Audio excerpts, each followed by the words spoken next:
54 বছর পর ফের এলো নির্দেশ। যুদ্ধের আবহে দেশ জুড়ে মক ড্রিলের প্রস্তুতি। ঠিক কি হবে আগামীকাল?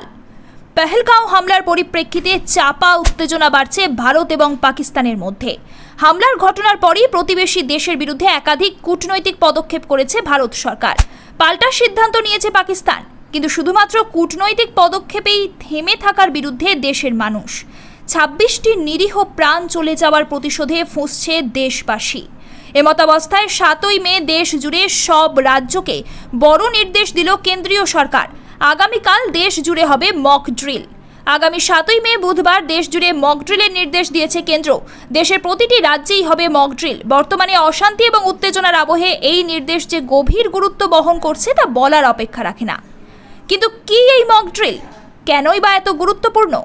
উল্লেখ্য, যুদ্ধের আবহে সাধারণত করা হয়ে থাকে মক ড্রিল। হঠাৎ করে হামলা হলে সাধারণ মানুষ যাতে নিরাপদ থাকতে পারে, প্রতিকূল পরিস্থিতিতে কি করতে হবে না হবে সে সবই শেখানো হয় মক ড্রিলে।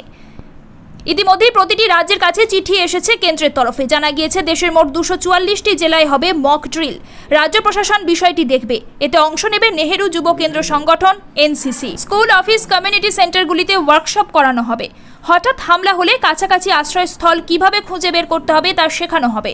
পাশাপাশি হামলার সময় মাথা ঠান্ডা রেখে প্রাথমিক চিকিৎসা করাও শেখানো হবে ওয়ার্কশপে।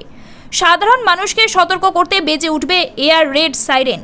হঠাৎ করেই সমস্ত আলো নিভিয়ে দিয়ে ব্ল্যাকআউট করে দেওয়া হবে শহর। রাতের অন্ধকারে এয়ার স্ট্রাইক হলে নেওয়া হয়ে থাকে এই পন্থা। সমস্ত পাওয়ার প্ল্যান্ট, গুরুত্বপূর্ণ বিল্ডিং, মিলিটারি বেস ঢেকে দেওয়া হবে যাতে কোনো স্যাটেলাইটে ধরা না পড়ে।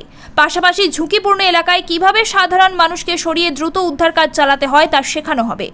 উল্লেখ্য, 1971 সালে ভারত পাক যুদ্ধের আবহে বিভিন্ন রাজ্যে মহড়া চালানো হয়েছিল।